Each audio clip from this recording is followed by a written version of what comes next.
Okay, so I'm going to try to explain the tether system. This is another tool, just like the other things I've shown, like the four major phases and stuff. This is a tool that you can use in any video, in any fight when you're playing the game to help you try to understand the battlefield.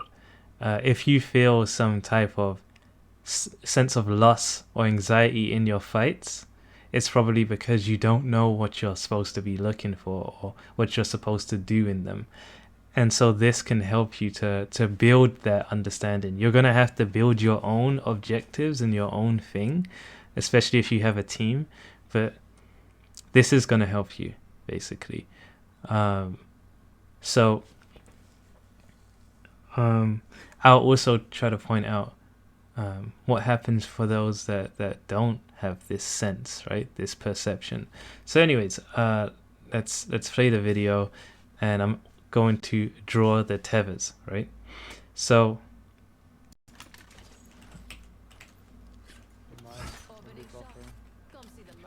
there's a purple armor over that way. Okay, so right here I'm getting shot at, and we're gonna draw a line to signify a connection, right? So me and this guy down here, because he can see me, he's shooting me, and we're gonna symbolize this. We're gonna give this a green line to show it's a connection, right? So this is one tether that I want you guys to be aware of. The moment I take cover, like this, I have broke this connection, and we're going to symbolize that with a red line. If they cannot see me, that's a red line. And you need to realize that you're in control of this line. Whether you want it to go green or red is often up to you, right? For the most part, if you put yourself in battles where you don't have control over this, then maybe it's a bad habit, right? Because you should only want this line to be green if you have the advantage, right? So now we know what the two lines are. So there's also another color that I want you to be aware of, and this line is just the line that connects me and my teammates, right?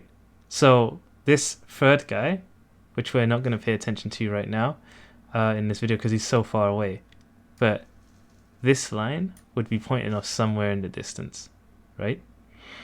But the main reason for this blue line is what it symbolizes. It actually symbolizes your attention to your enemy. So this line can have different values. If you don't know where your teammates are, then this line won't exist. So we're gonna call this the blue line. You gotta understand your blue line. You gotta have a blue line. If you don't have a blue line, then it's absolutely terrible, right? This is the most important line of them all. So let's play some more. Tell me, I'm not fighting that. Taking purple. So let's fast forward it. Open it. Watch your back to you. So right now, we know where the enemy is going to come from. They're going to come through that door, right? Did they open the door? But what can you imagine, right? This is where the tethers become very important. So do I know where Nanda is? Yes, because he's on my screen, right? So that's my awareness. I know he's there. Now, where the enemy is, behind this wall, behind the door, I'm standing in a position where they cannot connect with me. And Nanda's also in a position where they cannot connect with him. Right? So let me actually rewind it just a tad. Right here. Right? So right now, that guy, if he wanted to, he could connect with me, right? But he's he's going to let's see if I can get a better frame. Right, this is better. So they've opened the door, and right now this guy who's there, he cannot connect with me, and he cannot connect with Nanda, and I'm also aware of Nanda. But the moment he steps here, right, the moment he steps right here, he can connect with me. So I know this line exists, but I also know that from there, this line exists. So where can I get both lines to be green? Because that's the advantage, right? I want both lines to be green. And it's out here. So we're both waiting for them to step into this zone here. They need to come through those doors. If I fight here right now, because I've got awesome aim and, you know, I think I'm good at the game, I'm going to be taking a fight that Nanda cannot help me with.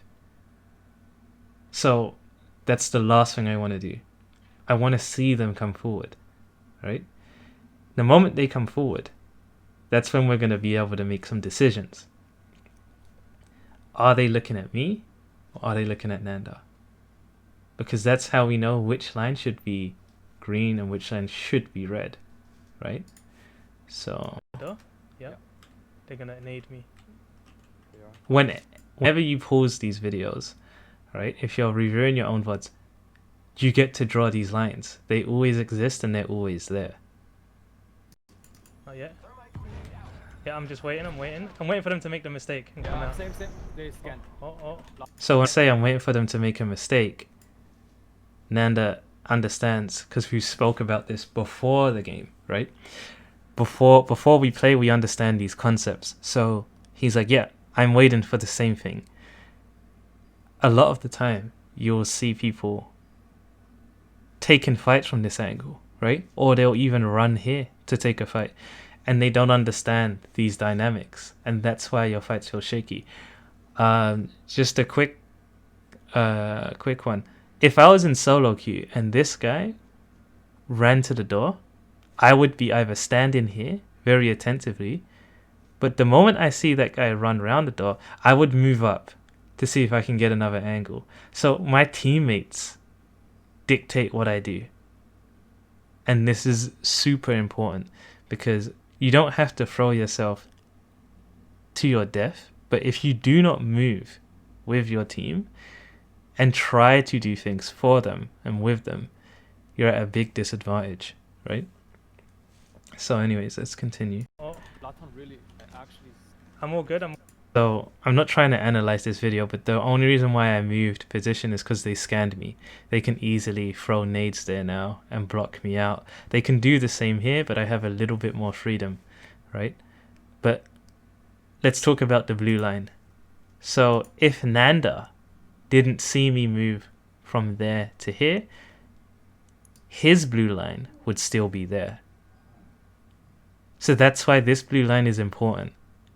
Because if he backs up and he thinks, yo, Etro's going to shoot them from here, that's not going to happen, right? He needs to know that I'm shooting them from here, so he knows exactly where he can run to create the next set of lines that we want to see. So this is my awareness. Nanda, I have no idea, right? Until he looks at me, I can only hope. Right? But because the space is relatively the same, I'm assuming he knows. And assuming is the worst thing you can do. Usually you should just confirm. And that's why going forward, right? If we go forward to this moment here. Yeah. No, look at me. Look at me. I know. Okay. Right? I need him to know, yo, I'm here now. I'm not at those stairs. Because if his blue line is at the stairs, when they push through here, he's gonna be expecting shots, right? And he won't see them, so he might think, what's going on? Or he might shoot someone here and think, oh yeah, Echo's got line of sight, he's going to shoot them. No, I'm not, dude, because I can't see them. I need him to know that this exists. Because that line gives him false information. It tells him if they step out here in front of the door, we've got a green line and possibly a green line. And that's in his mind. And then if we die, he'll say, oh, I thought you were there, right? And I'll say no. But that's both of our jobs to let each other know, right? So he needs to know that if they do step there, this is the truth, right? There's a red line here and you're the only one. So why is this important? Because if he's the only one connecting, all three of them are going to look at him. If he can see that happening, don't take that challenge. Let them look at you and let me do something. If not, let them step into this space and then we'll have more decisions to make, right? More options. So that's the importance of these tethers, right? So just to recap,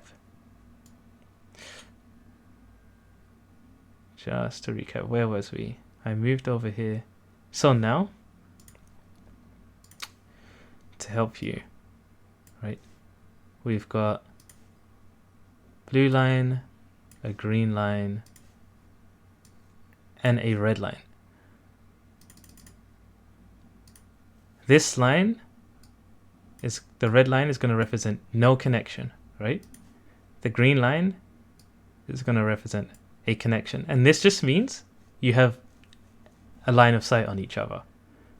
Red is no line of sight. This blue line just represents your team awareness, right? You knowing, because you need to be able to judge your teammates' line of sight at all times in a battle. You need to know whether they can help you or they cannot help you to dictate what the enemy's behavior may be.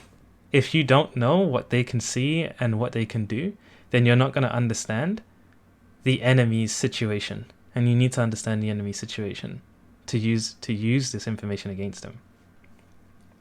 There is one more line, right? So let's go ahead and play it. You just gotta watch your back. Yeah, let them come in. Let them come in there. We want that.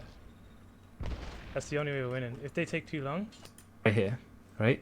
So let's see if we can get a better frame. So right now, this is what I can see, and this is what I can see in the game, right? This guy, for a moment, he's outnumbered and he's fucked. What I want is Nanda to make this line a red line, because the last thing I want to see is this one guy crack his shields. I'm gonna be pissed. You know, dude, you didn't need to do that, right?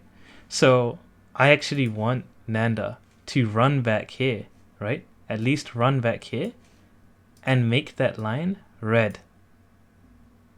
That's what I want to see, right?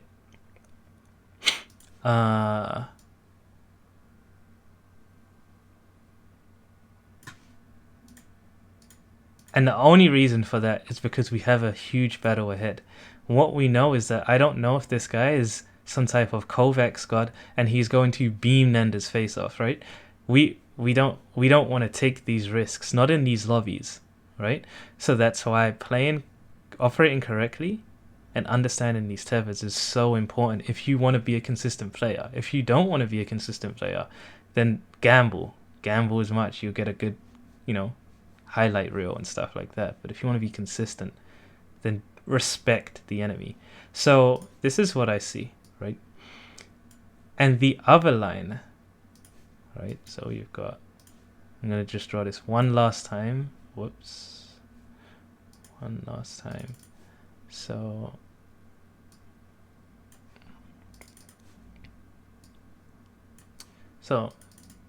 the next line, yellow, right? So we have team awareness, we have connection, we have no connection. That's supposed to be a tick. And this we're gonna call attention, and it's more an arrow. So whose attention is this guy on? It's on Nanda. So Nanda is the one that needs to change this green line to a red one. If the tension was on me, then I would have to change it. So the moment you understand how to operate within the enemy's attention, you have a fighting chance to operate correctly.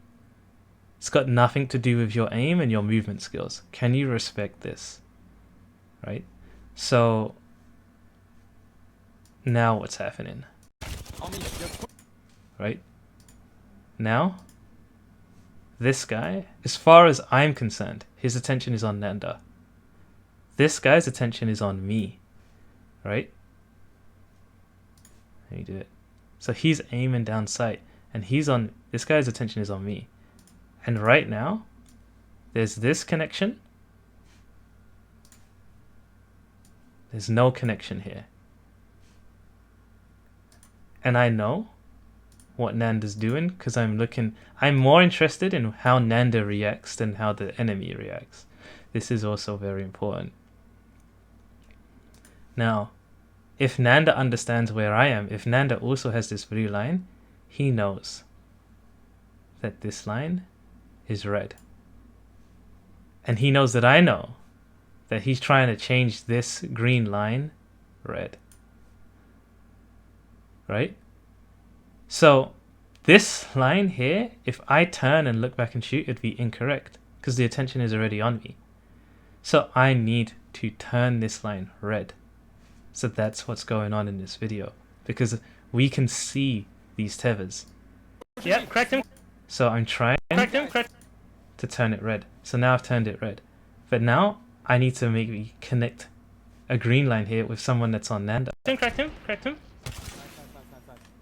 I'm watching you from the other side. Oh, fuck. Right? So the other thing that's happening here is I'm also reading Nanda's body language, right?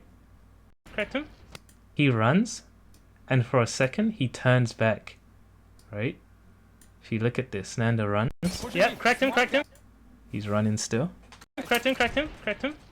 Then he turns around, but he's not shooting, and he's not saying he's on him or anything like that.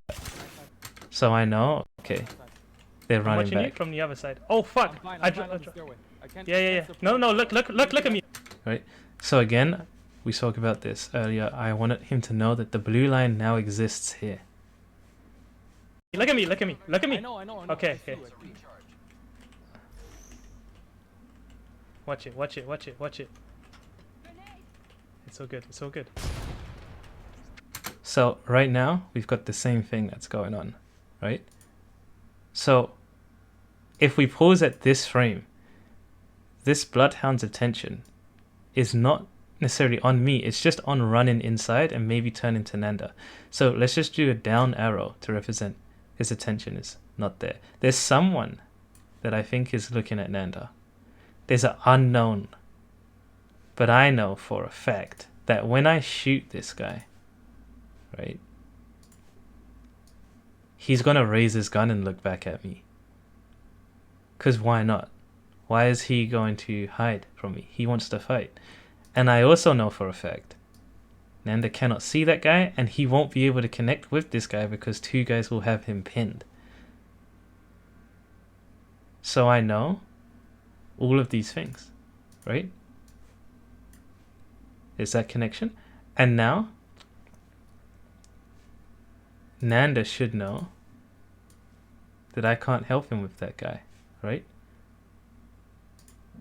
So there's a connection forming here. And we have an unknown. So Nanda's going to back down from this guy. But what is this guy going to do? Is he going to go for me? The moment he goes for me, can Nanda step back up and shoot him? Is this guy also going to go for me? These are the things we need to think about. And the enemy's body language and movement is going to tell you that, right? I believe that this guy's going to shoot me. That's why I'm going to hide and make sure this line goes red. Right? And someone shoots. I don't know who it is, but I'm assuming it's the Bloodhound. Are they pushing? And now, right now, what's happening? Some attention is on Nanda here. Whoops. Maybe the Gibby's attention was on Nanda. Bloodhound's attention is probably pointing at where I was, and the lifeline's attention is probably pointing at where I was. This is going to change the moment they realize I'm over here. But that's why I get to shoot for a moment, because the attention is off me for a second. So we've created an opportunity for ourselves, using ourselves, right? If as long as I see them keep running over to Nanda, I'm gonna keep shooting them. But there's that unknown, right? So understanding how to see these tethers in your matches is very powerful. But seeing all of the tethers and understanding that dynamic is not gonna come easy. The first thing, if you want to practice this stuff, just focus on whose attention is on you and avoid it. Try to figure out when you can shoot back at them. You'll hear cues, you'll see things, maybe they'll move, maybe they'll shoot someone else. That's when you want to shoot back. But if you shoot back while their attention is on you, you're taking a challenge and you're going to get 50-50 results. Because, I mean, you play the game. And you be honest with yourself. What happens when you usually take challenges? Do you win them all? If so, like, keep doing your thing. Great. But challenges are just random. You know? So don't base your whole philosophy on that. Don't base your whole gameplay on that, or you're just going to get random results. We want consistency, especially in these lobbies. These lobbies are not a joke, and it's only going to get harder from here out. So strengthen the right things. Okay? In the next video, I'll explain a little bit about understanding your teammates' body language, along with the tethers, so you can kind of see the other layer in terms of how deep the blue line actually is, right? So I don't know when I'm gonna make that one. I just wanted to get this stuff out so the people asking for help or pointing out their weaknesses has this other element they can focus on, because you know there's another layer to Apex, and it's not just about being quick and wall jumping and hitting your shots. There's a whole thinking part, right? And if you're not thinking, you can't even see the mind games that are being played with you. When you can see this stuff, you'll see the mind games that everyone is playing, whether you like it or not. And you're gonna beat their minds. I'm telling you, understand this stuff, and you don't even need to see another video. But I'll keep going to make it clearer.